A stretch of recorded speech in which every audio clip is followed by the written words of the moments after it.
బండి సంజయ్ కొడుకు తప్పు చేస్తే బండి సంజయ్ కొడుకుని వీడియోలు చేయాలా, బండి సంజయ్ కొడుకుకు సంబంధించిన ఫోటోలు వాడుకోవాలా, బండి సంజయ్ కొడుకుకు సంబంధించినటువంటి టైటిల్స్ పెట్టుకోవాలా, బ్రేకింగ్ ప్లేట్స్ పెట్టుకోవాలా. కానీ ప్రతిసారి బండి సంజయ్ అంటే ఎవరికైనా ఇబ్బంది అనిపిస్తుంది.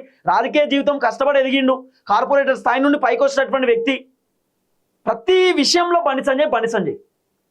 సరే, కేంద్ర మంత్రి వాళ్ళ కొడుకు తెలిసి తప్పు జరిగిందో తెలియక తప్పు జరిగిందో ఎట్టో తప్పు అయితే జరుగుతుంది. ఇంకా తప్పు జరిగిన రుజువు కాలే, మొత్తం పూర్తి స్థాయిలో ఇంకా విచారణ కాలేదు. మరి నిజంగా అమ్మాయిని ఇబ్బంది పెట్టలేదా అనేది ఇంకా ముందు చాలా తెలుస్తుంది. ఇంకా let's decide the court decide చేస్తారు. కానీ బండి సంజయ్ పేరును పదే తీసి ఆయనని ఇబ్బంది పెట్టే కార్యక్రమం చేస్తున్నారు. కాబట్టి బండి సంజయ్ కూడా కోపం వచ్చి ప్రతిసారి నా పేరు తీయడం ఏంది, నా కొడుకు తప్పు చేస్తే మా కొడుకుకు సంబంధించినటువంటి ఫోటోలు వీడియోలు పెట్టుకోమని చెప్పండి, ఇదేందని చెప్పి సంజయ్ అన్నకు కూడా కోపం వచ్చి కోర్టుకు వెళ్ళింది. సో కోర్టులో సంజయ్ అన్నకు అనుకూలంగా ఆర్డర్ వచ్చింది. అయితే ఇదొక అంశం కదా. రెండో అంశం ఏంది చెప్పనా, మరి మీ కొడుకే కదా, మీరు కేంద్ర మంత్రి, మీ కొడుకే కదా తప్పు చేసింది. బండి సంజయ్ కొడుకు అని చెప్పకపోతే ఏమని అనాలి? మీ కొడుకు కాబట్టి మీ కొడుకనే అంటాం.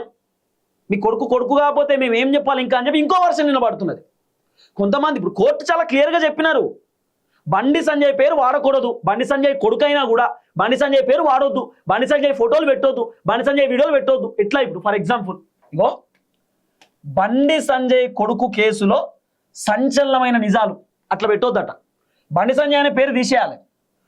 బండి సాయి భైరత్ కేసులో సంచలన నిజాలు, ఇది కరెక్ట్. ఇప్పుడు కోర్టు చెప్పినటువంటి డైరెక్షన్ ప్రకారం ఇట్లా పెట్టకూడదు, ఇట్లా పెట్టాలి. మళ్ళీ దీంట్లో బండి సాయి భైరత్ కేసులో సంచలన నిజాలని టైటిల్ పెడితే కూడా దీంట్లో బండి సంజయ్ ఫోటో వాడొద్దు, మళ్ళా బండి సాయి భైరత్ ఫోటోనే వాడాలి. అర్థమైందా? చాలా క్లియర్గా ఈ విధమైనటువంటి అంశం.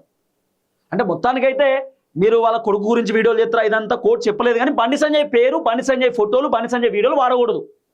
ఈ కేసులో బండి సంజయ్ని ఇన్వాల్వ్ చేయకూడదు, ఎక్కడ కూడా ఇన్వాల్వ్ చేయవద్దు అనేది కోర్టు ఇచ్చినటువంటి తీర్పు. సో మరి ముందు ఎట్లుంటుంది ఏందో చూడాలి. కానీ ఒకటి మాత్రం చాలామంది చెప్తున్నారు, మరి గతంలో బీఆర్ఎస్ గవర్నమెంట్ ఉన్నప్పుడు పిల్లలు తప్పు చేసిన వాళ్ళ తల్లిదండ్రులు అన్నారు. మస్తుగా జరిగిన ఇన్సిడెంట్, ఒకటి రెండు కాదు, మస్తు జరిగిన ఇన్సిడెంట్స్ తెలంగాణలో. ఒక రాజకీయ నాయకుడు కొడుకు తప్పు చేస్తే అలా కొడుకుని అనలే, రాజకీయ నాయకుడిని కూడా అన్నారు. ఒక సినిమా యాక్టర్ కొడుకు తప్పు చేస్తే ఆ కొడుకుని అనలే, సినిమా యాక్టర్ని కూడా అన్నారు. మరి అన్నారు కదా గతంలో. బండి సంజయ్ గారు కూడా చాలా రకరకాల విమర్శలు చేసిండు గతంలో. మహమ్మద్ అలీని పట్టుకొని అన్నాడు, బోధన్ షకీల్ని పట్టుకొని అన్నాడు, ఇట్లా మస్తుగా అన్నారు. ఒక్కొక్కరు కేసీఆర్ని పట్టుకొని అన్నాడు, నీ కొడుకుని సక్కా చేసుకొని కొడుకే సక్కా లేడని మస్తు సార్లు అన్నాడు. కవిత విషయంలో మాట్లాడిండు. అంటే ఈ రకంగా మాట్లాడారు గతంలో.